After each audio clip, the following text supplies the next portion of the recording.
This is Carrie Johnson with the Iowa Department of Management, and I'm doing a series of webinars to assist with the property valuation system process, in particular to the 2018 valuations. This particular series is focusing on the administration of tax increment financing in the property valuation system, or PVAL. There's 5 segments on TIF administration, and this is part 2, and this is going to focus on setting up those TIF taxing districts in the system. So in order to set up TIF taxing districts in the property valuation system, of course, you're going to log in, and you're going to go to the county resource page, which is dom.iowa.gov/counties, and you're going to select Submit Valuations. If you've been doing this process in prior years, this is the same sort of situation you're going to start with. Go to the county resource page, select Submit Valuations. You're going to need to log into the system with an Enterprise ANA account ID and password. This is the account ID and password that you use for a variety of different state applications. And so unless your access has changed from the prior year, you should be fine to just go ahead and log in, and you should have the same access. If you have a new staff member that you would like to have access to the system, please contact me and let me know. They will need to get an Enterprise ANA account ID and password, and then I can get them permissions. So you'd log into the system, and we'll go over sort of the details of the screens of the system in a minute. What I first want to talk about is just some background on those TIF taxing districts. So when are they actually created? They're created when the TIF is first added to the system. Additional districts can be added moving forward, and oftentimes are. So with one area, you may have multiple TIF tax increment taxing districts associated with it, and for a number of reasons. Of course, you would have your original TIF increment taxing district or districts that are required to accommodate property with different levy rates.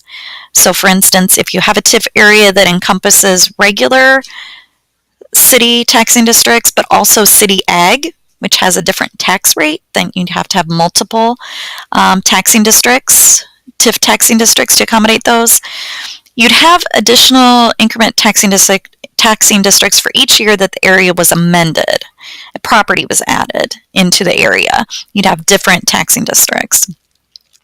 And also, occasionally, increment taxing districts are used optionally for the purposes of segregating TIF increments for rebate agreements. You might have some of those in your county, and that's sort of a administration choice to make locally. So there must be unique base taxing districts associated with every TIF increment taxing district, and a unique increment taxing district associated with every base taxing district. Increment districts cannot share base districts. Base districts cannot share increment districts. They are a one-to-one relationship. Always give the base and increment taxing districts sequential state taxing district numbers, with the base district created and numbered first. This just makes it much easier to track your TIF taxing districts and creates more consistency statewide. Each time a TIF area is amended, property is added. As I mentioned, you must add additional base and increment taxing districts for segregating this new group of amended in parcels, because they're going to have different frozen base years than the original piece. If a TIF area crosses taxing district lines, you'll need to create multiple TIF base increment taxing districts to associate with the area. And I mentioned this earlier. You could have an area that includes regular city valuation, city ag valuation, and say perhaps the city is also operating in the 2-mile area outside of their city limits. So you might have a rural township valuation in that situation. Adding TIF taxing districts. So when you do add those to the system, please use uniform naming conventions with the name of the TIF area followed by TIF base or TIF increment at the end of the taxing district name. With your taxing districts, just be aware that the use of uniform naming conventions helps, again, consistency statewide. Also makes it easier for someone reviewing your information to understand what is, which taxing districts are TIF related, and if they are base or increment districts. So, for example, the naming convention for a city TIF base taxing district in this case would be a city, backslash a school, backslash a special district if there were any, and then TIF area name and TIF base at the end. In our example, we have Anamosa City, Anamosa School, Anamosa East, TIF base. So for an increment district, very similar with the city, school, special district if applicable, and then the area name, but in that please with TIF increment, INC or INCREM or increment spelled out, what have you. These additional examples are provided for you in your valuation instructions, so please don't feel like you need to learn all these right here on just this slide. It is available for you in written form in the instructions. When you have amendments to TIF areas, we do suggest that for TIF base and increment taxing districts that represent an amendment to a TIF area, include near the end of the taxing district name information, maybe as the amendment year or the word amendment, just to further clarify the situation with that particular set of base and increment pairs. So when you add TIF taxing districts to the system, I do want to mention that the online system will associate for you the levy authorities found with the selected parent taxing district when you create that TIF base district. So it's going to do that work for you.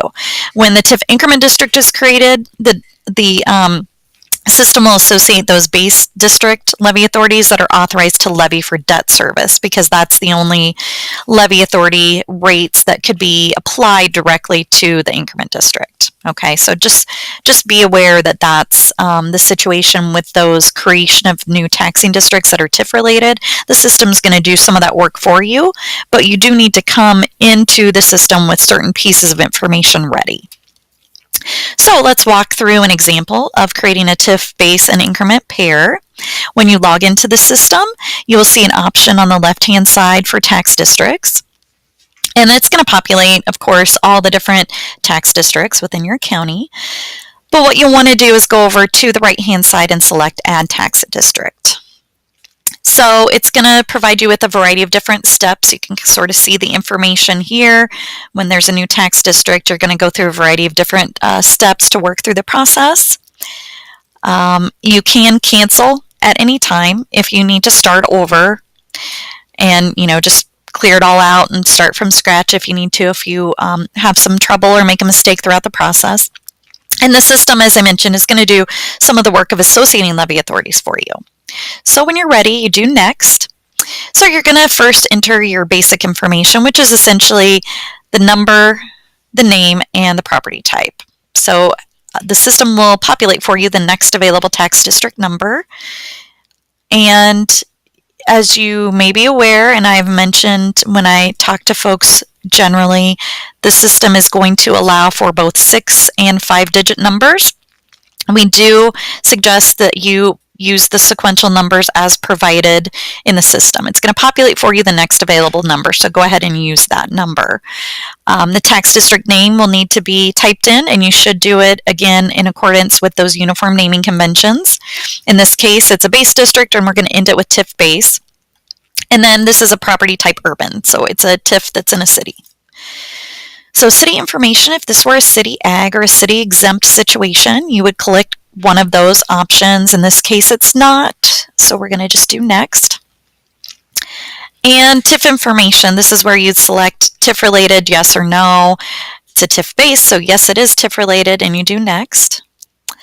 So you would need to come into the system knowing the frozen base year, your frozen base amount, and the parent of the base. So parent of the base means, where is this TIF actually located? What current tax district, is this happening in? So you'd select the parent of the base based on the drop-down menu of all your different applicable tax districts. And then you select next. And so that was your base district, right? So the system is going to walk you directly into creating your tax increment, TIF increment district. Prior to this system, you had to go through and start the process again and create a new tax district. This is going to walk you right into that next step. So again, it'll populate the next available tax district number. In this case, it's 097. The tax district name you would enter in. Please please end it with TIF increment or TIF INC, what have you. Base district, you're going to have an option to select from the available base districts within your county. So you'd select from the drop-down menu the applicable base district that goes with this increment. In this case, of course, it's the one we just created. TIF area type, since this is in a city and it's the city doing it, it's a city urban renewal. And then here at the bottom under receiving authority, it's going to provide for you the drop-down of all the available cities, because it's city urban renewal, and we select diagonal as the receiving authority. Then you do next. At this point, it's going to provide you a review of the information. So this is urban, it's TIF. Here's the information on the base district, the name, the number, base year, base amount, parent district. For the increment, it's going to say the name, the number, the TIF area type, the associated base district, and the receiving authority. So you'd want to carefully review this information. If something's not right, please select cancel and start from the beginning.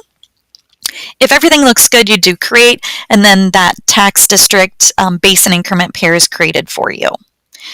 At this point, we'll end the discussion of creating TIF tax base and increment districts. Thank you very much for your time, and if you have any questions, please contact me.